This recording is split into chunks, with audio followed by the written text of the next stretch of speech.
Përshëndetje, jemi në emisionin COVID-19, jemi përsëri me Skype me New Yorkun dhe jemi lidhur me specialistin, me analistin e ekonomisë, zoti Nuk Gjokbalaj. Zoti Nuk, përshëndetje. Përshëndetje, zoti Villa. Kryesisht do të flasim për fushën e siguracioneve dhe atyre pjesëve që kanë dëmtuar nga COVID-19, shikues nderuar, dhe do ta fillonim me atë që është më prekshme nga të gjithë njerëzit, pra humbja e punës. Bashkë me humbjen e punës, humbasin dhe benefitet. A mund na shpjegosh këtë, zoti Uk, pasi është shumë interes e shumë rëndësi për gjithë shqiptarët, veçanërisht për komunitetin tonë që është një komunitet i ri këtu në Bashkuar të Amerikës dhe kur humbet benefitet ke vështirësi në jetë. Zoti Villa, së parit ju përshëndes dhe ndëgjues të juaj, kudo që janë, dhe sinqerisht ju përgëzoj për këtë iniciativë tuajën që e bëni që shqiptarët i informoni se i shoh edhe nga aspekti shëndetësor, që i shfrytëzoni minutazhin me siguri shumë të rëndësishëm të shtrenjtë të televizionit tuaj për të informuar shqiptarët në këtë situatë lufte. Dhe besoj që pas luftës edhe shqiptarët, edhe ata që kanë bërë, punë me ju, do t'ju vlerësojnë, sepse fatkeqësisht jemi në luftë. Më kujtohet intervjuja me e presidentit francez që e përsëriti disa herë Macron, nous sommes à la guerre, nous sommes à la guerre, jemi në luftë.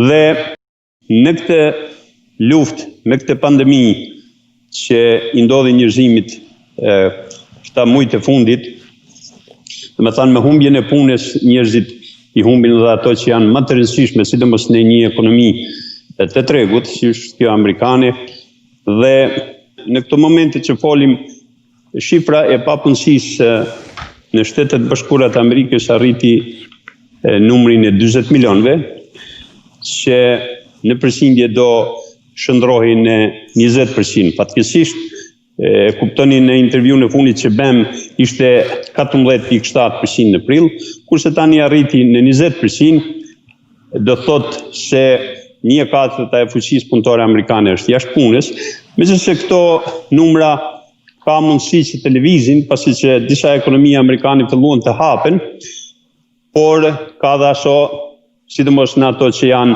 me guverner demokrat që po tentojnë të mbajnë të mbyllura, dhe disa njerëz që kanë punuar nga shtëpia me siguri nuk do të jenë gjendje punëdhënëse që t'i vazhdojnë, por derisa them në këtë situatë ku po i afrohen parafisisht asaj krizës së 29-33-shit, që niveli i papunësisë ishte 25%, që ishte më i madh në historinë botërore që e mban mend, dhe unë kam ndjesinë se kjo shifër e papunësisë do qëndroj këtë vit në 2 shifra dhe shpresojmë se në vitin që vijon, në 2021 të bjen në 1 shifër.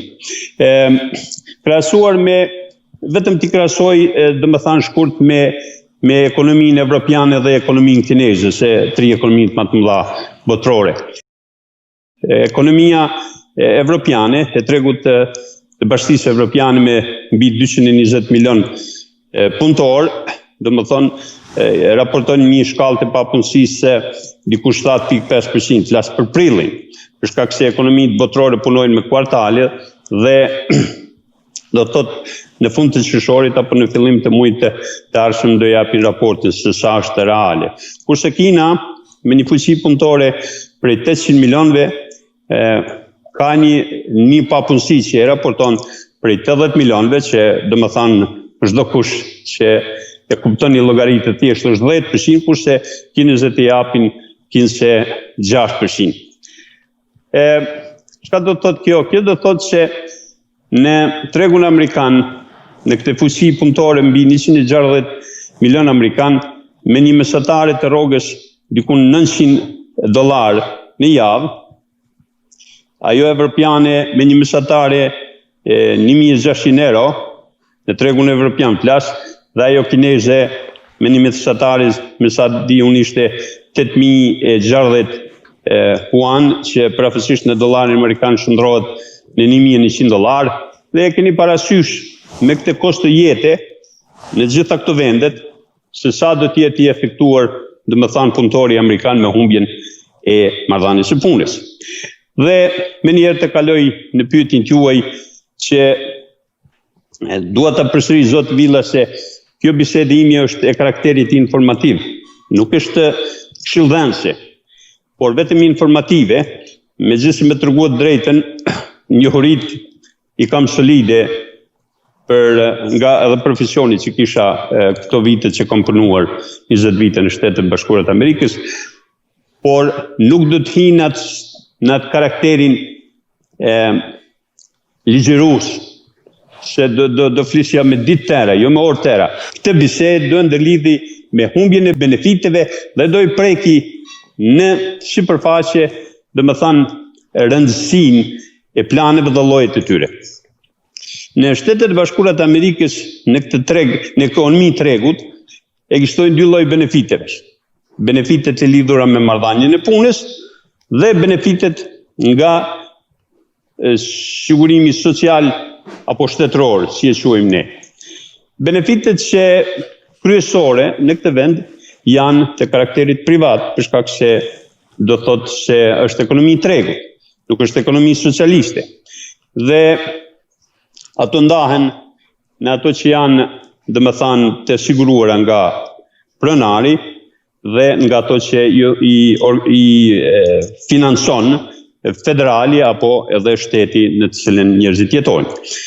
Dhe do filloja së parit me sigurimet shëndetësore, pasi që jemi në këtë epidemi dhe sigurimet shëndetësore pa me dyshje që kanë një rëndësi jashtëzakonisht të madhe. Sigurimet shëndetësore në këtë vend, domethënë, janë të karakterit privat. E kuptoni gjatë periudhës se presidentit Obama u mundua ta bëjë sikur si e ka Evropa, socialized healthcare, do thotë shumë ngjashme me ato të vendeve socialiste dhe i shifni dhe programet që i bajnë demokratet, domethënë Medicare for all, që thonë, domethënë do i shpjegoj edhe ç'është Medicare, por do thotë sigurime për të gjithë. Në një ekonomi tregut ajo nuk funksionon. Të është e pamundur që të bëhet, për shkak se jo vetëm asaj aspektit ligjor që nuk mund ta diktoj në një ekonomi tregut shteti ekonominë që si të funksionoj, qoftë edhe me benefitet e saj. Se do kthehem në atë periudhën e shekullit 17 kur një ekonomist francez ju drejtue ministrit dhe i tha me atë fjalën nous laissez faire, nous laissez passer. Do thotë nifet si periudhë e ekonomisë botërore që laissez faire, na leni të punojmë, na leni të kalojmë. Më thanë mos ndërhyrjes së shtetit në ekonomi. Në këtë moment do thoja një gjë. Do të villa në situatët e luftës një frikë e madhe që ekziston tek unë si analist ekonomik global se shtetet do qëndrojnë mbi ekonominë për një periudhë të gjatë. Kjo pa në krizën 29-33, u pa në luftën e dytë botërore, u pa në të gjitha luftat. E sidomos në këtë rastin e këtij reciprocitetit të ekonomisë amerikane me atë kineze. Prandaj sigurimet shëndetësore, se thash janë të karakterit, të dy lloj karakterit, domethënë të atij të marrëdhënies së punës nga pronari, do thoja ndryshe quhet employment base, do thotë e bazuar nga pundansi dhe asaj që është sociale apo e shtetit që sikur si janë domethënë Medicaid dhe Medicare. Ku qëndron rëndësia e sigurimeve shoqërore dhe si përfitojnë benefitet e humbura gjatë COVID-19? Kur flasim për benefitet shtetërore, që Medicare është një program shtetëror që ju ofron benefite qoftë edhe financiare dhe qoftë edhe shëndetësore, njerëzve me të ardhurat të limituara, futja në Medicare është jashtëzakonisht e vështirë dhe limiti është shumë minimal.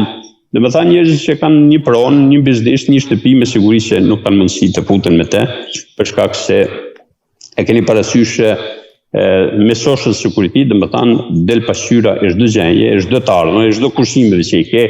Mandje mund bën një problem, mund bën një plan pensioni që ke të hapur apo një sigurim jete me $1.000 të kushtyra në atë plan të sigurimit jetës do bën dëm në Medicaid. Nga ana tjetër, planet private, dhe më thanë të bazuara nga punëdhënësi, humbja e punës natyrisht që humbin dhe benefitet që po flasim këtë moment për sigurimin shëndetësor.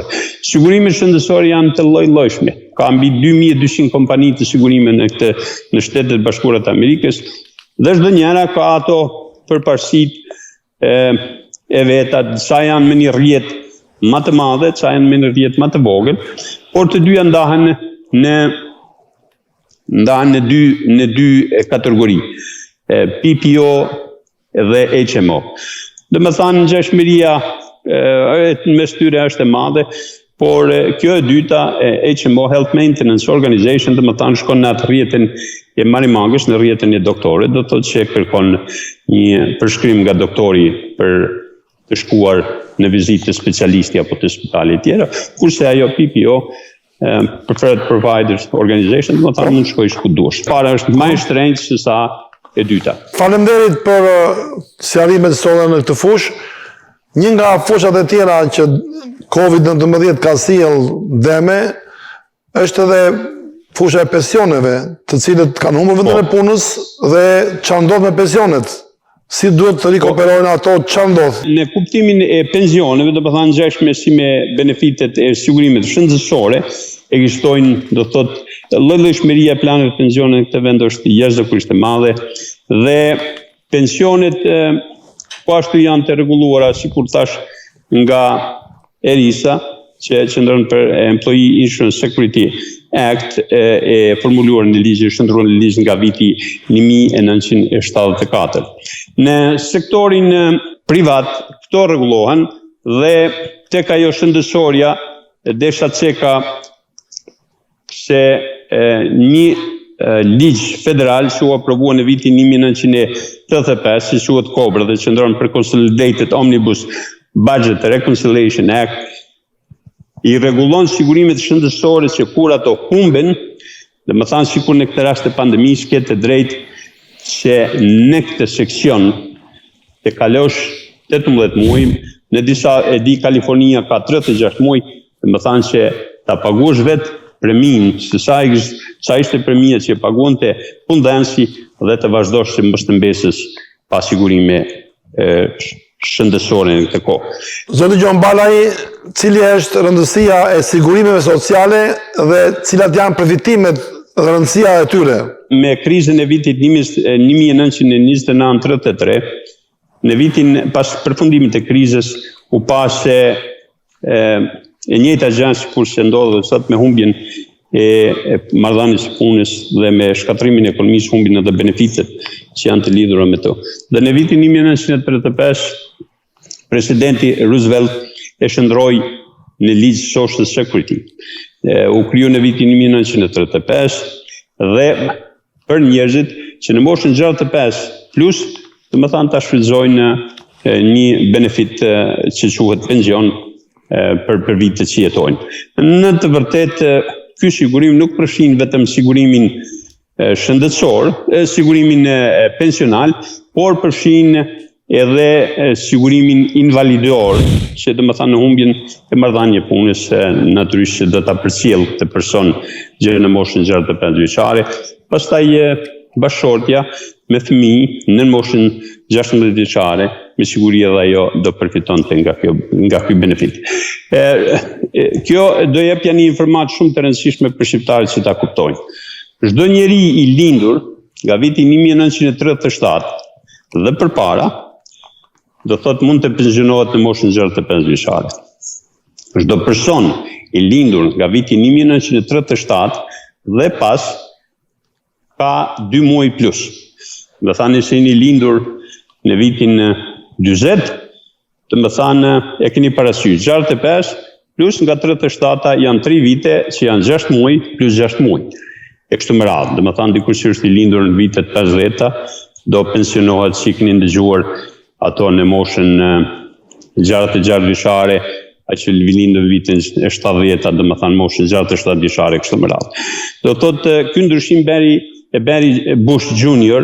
në vitin 2001, që quhet Tax Relief Act of 2001, dhe dhe më thanë në shumë vend të botës, e keni parë dhe në Francë dhe në sa dje dhe në Rusi edhe shumë vend të botës, u ndryshu mosha 65 vjeçare, dhe më thanë për shkak se Zoti Villa në vitet 40-ta, flas për vitet 40-ta, pas luftës së dytë botërore punonin 40 amerikan për një të pensionuar. Kurse e dini sa punojnë sot?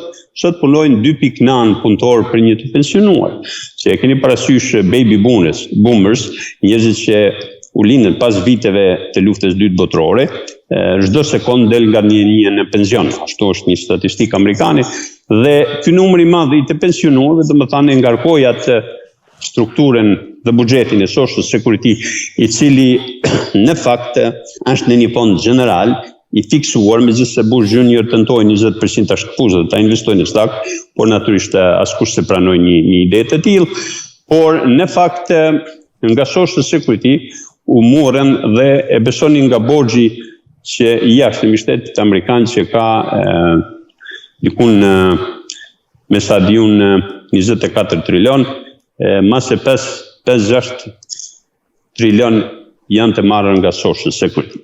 Me dhanë, i pari që mori nga Social Security ishte Lyndon Johnson në vitin 68, presidenti Johnson që detyrua për shkak të financimit të luftës së Vietnamit.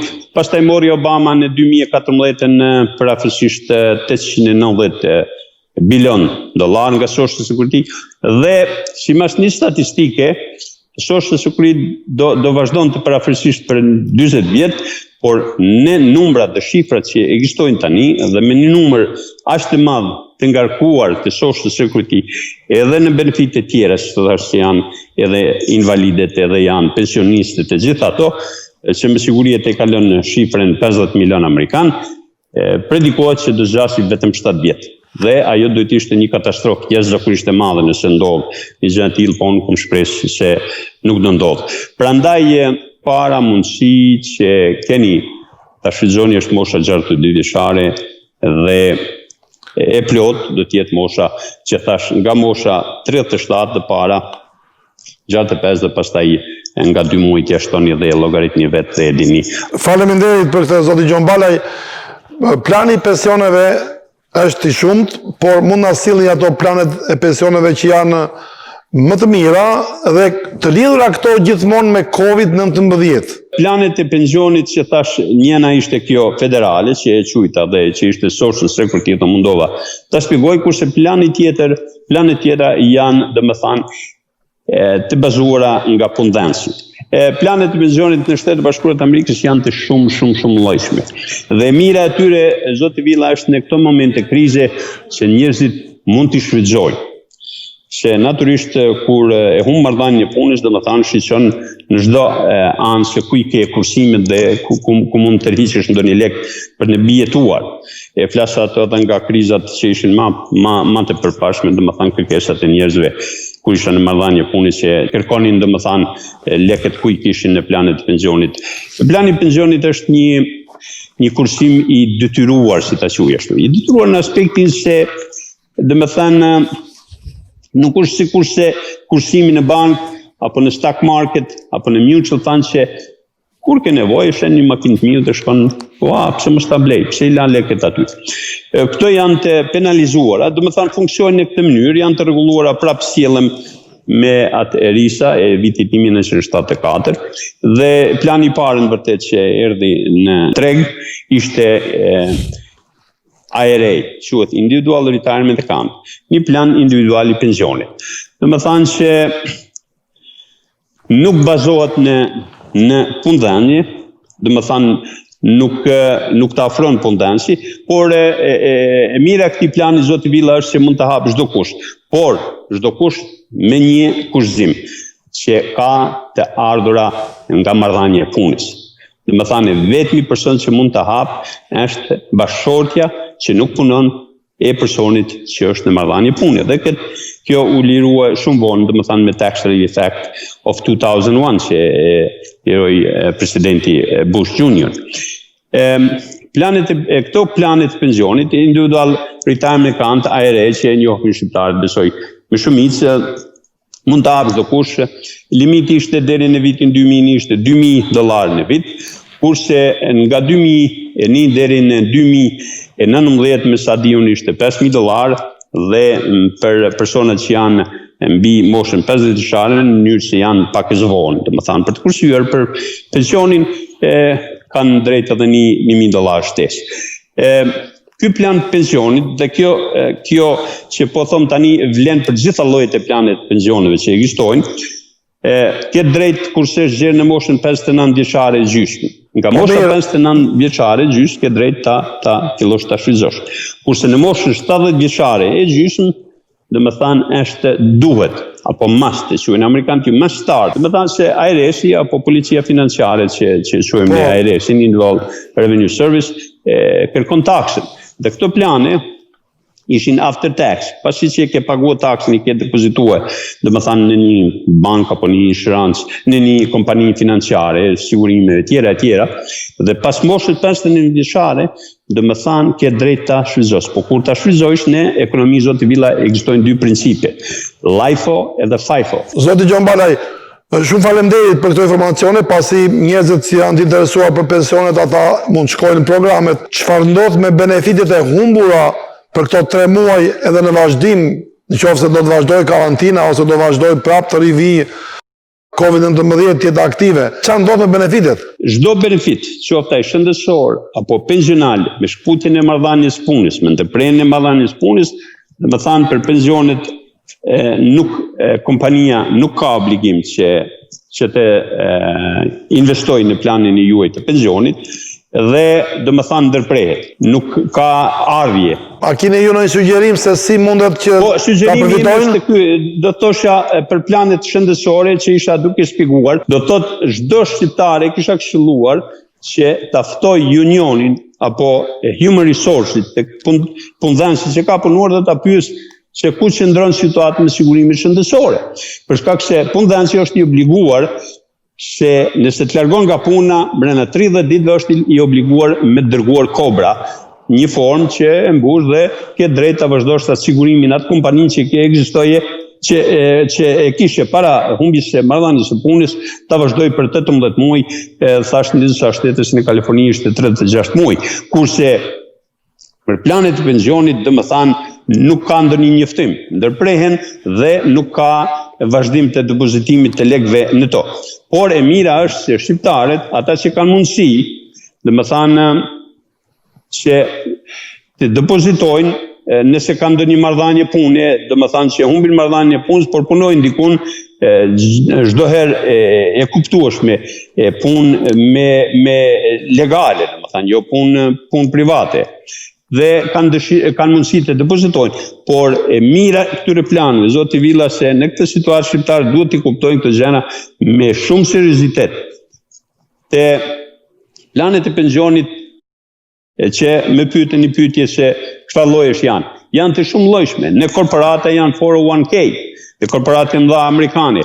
Në sektorin publik të shkollave janë 403b, që kanë çdo njëra ka limitet. Kjo 401k ka 19.500, unë e di me ligjin e re, ka drejt domethënë çdo punëtor së bashku me kompaninë $19.500 t'i depozitoj në vit. 401k në kompanitë të mëdha shqiptare që kanë punuar në korporate të mëdha amerikane e ka një të mirë që nuk e kanë shumë plane tjera që mund të hekish loan.